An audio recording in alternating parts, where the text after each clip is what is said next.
अस्सलामुअलैकुम नाजरीन, मैं हूं वकील अहमद और हमारे साथ सीनियर स्पोर्ट्स जर्नलिस्ट मोहम्मद यकूब साहब मौजूद हैं। इस वक्त हम बातचीत करेंगे जो पाकिस्तान और रवायती हरीफ भारत के दरमियान एशिया कप का जो फाइनल हुआ है जिसमें भारत फातेह रहा है, लेकिन वो मैच कैसा हुआ है और कहां कहां पाकिस्तान ने गलतियां की और पाकिस्तान ये मैच हारा। इस हवाले से हम मोहम्मद यकूब साहब क्या समअप करेंगे। मैच तो ख़त्म हो गया, क्या क्या गलतियां की हैं पाकिस्तान ने? तो ऐसा लग रहा था कि मैच पाकिस्तान जीत सकता था।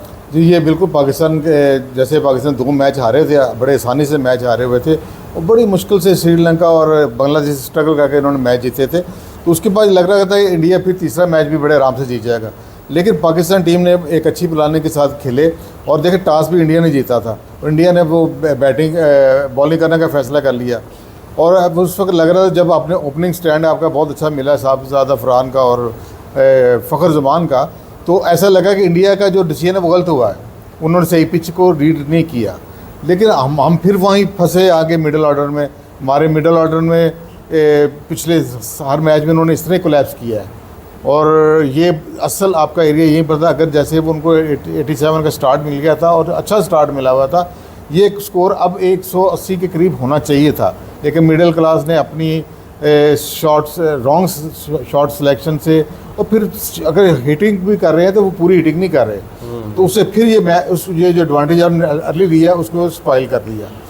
उसके बाद फिर पाकिस्तान ने बॉलरों ने फिर काम दिखाया, फिर उनको 3 लड़के अर्ली आउट हो गए। उसमें अभिषेक जो इनका शर्मा था वो बड़ा फॉर्म में था, उसको आपने 5 रन पर आउट कर लिया। फिर उसने शुभन भी से आउट हो गया और सूर्य कुमार तो वैसे भी फॉर्म में नहीं था।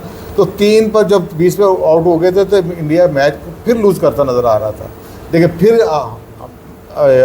हमारे जो बॉलर थे उन्होंने एक तो हमारा कैच छूटा, हुसैन तल्ले से छूटा शमसन का उसने, और एक रन आउट हो सकता था, ये रन आउट था, ये तिलक वर्मा, वो क्रूशल था, वो हमें कास्ट कर गया। वो चीज़ें हमने फील्डिंग में क्रैच किया। उसके बाद हारिस रऊफ को जो ना वो उसका बैड डे था, उसने पिछले मैच में अच्छी बॉलिंग कर दी थी और लेकिन इस मैच में आप उसको बुरा दिन था। तो मेरे ख्याल में तो जो अखीरला ओवर था उसमें उसको इस इम्तिहान में नहीं डालना चाहिए था कि उसको पहले मार पड़ चुकी हुई थी। जब आपको मार पड़ चुकी हो ना तो आप अपने रिदम में नहीं होते, वो भी समझ चुके हुए थे कि इसको कहाँ मारना है।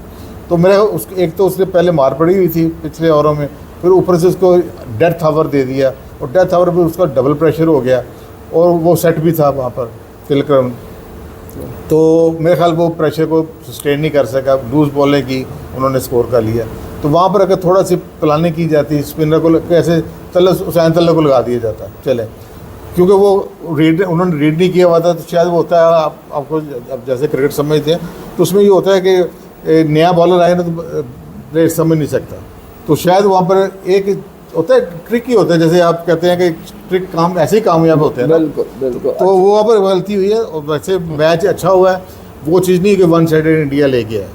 ये मैच बड़ा फाइनल ऐसे ही होना चाहिए था। मसलन जैसे मैच हुआ है जहाँ रेड इंडिया को किया जा रहा था, बड़ी उसको टॉप क्लास टीम और उसका नंबर रैंकिंग में वैसे भी ऊपर ही, हमसे बहुत ज़्यादा ऊपर है। तो ये तो साबित हो गया ना कि हम 2 मैच हारने के बाद भी जब बड़ा फाइनल होगा तो आप समझते हैं ना ये इससे इत्तेफाक करेंगे आपके ये कोई आम मैच नहीं होता इंडिया पाकिस्तान का। हाँ नहीं, ये मैंने यही कह रहा हूँ कि बड़ा अच्छा मैच हो गया। और देखिए वापस वो पाकिस्तान ने उसको एक टफ टाइम दिया। देखिए इससे अच्छा मैच और क्या कि 20वां ओवर जब शुरू हो रहा था तो मैच का पता नहीं था कि मैच किस तरफ जाए, मतलब दिल की धड़कनें तेज ही थी किस तरफ मैच जा रहा है। तो यही असल मैच तो यही होता है ना कि आखिरी ओवर में आपको पता नहीं है क्या हो रहा है। अच्छा, ये तो आप समझते हैं कि पर ऐसे वन साइडेड में 16 में 17 ओवर में मैच का फैसला हो गया तो ले गया यार। अच्छा यकूब साहब, वो इंडिया जीत भी गया और जीत के भी हार ही गया, मुझे लगता है कि ट्रॉफी नहीं ली उन्होंने। ये क्या उन्होंने गांधी करते हैं जब भी ये इन्होंने बहुत ही गलत स्टांस लिया। बल्कि मैं इंडिया के अंदर से बड़ी क्रिटिसिज्म हो रही है इसके ऊपर कि अगर आपने ये काम करने तो खेल लेना, आप बाइकआउट कर दें, भाई नहीं हमने खेलना ही नहीं। आप अब खेलते भी हैं तो फिर उसके तकाजे पूरे करें ना। मसलन अगर आपने खाना है तो सिर्फ रोटी खानी है, सालन नहीं खाना या सलाद नहीं खानी, तो ये तो नहीं होता ना। फिर खाना खाना तो पूरा खाना खाए, खेलना तो पूरा खेले, पूरे स्पिरिट के साथ खेले। खेल की रूह होती है। बिल्कुल। खेल देखिए कौमों को करीब लाते हैं, लोगों को करीब लाते हैं। वो इनका अक्सर मकसद यही है कि इन द पास भी क्रिकेट कई दफ़ा दोनों मुल्कों को करीब लाए। तो यहाँ पर कोई गुडविल रजिस्टर आप दे दें, तो पाकिस्तान भी कोई गुडविल रजिस्टर दे, तो लोग शायद अवाम करीब आ जाए। तो अब नफ़रत की आप सियासत कब तक करेंगे?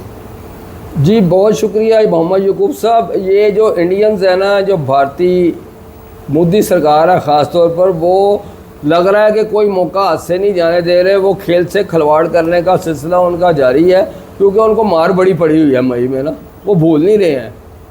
बहुत शुक्रिया नाजरीन, इस चैनल को सब्सक्राइब करें और लाइक करें।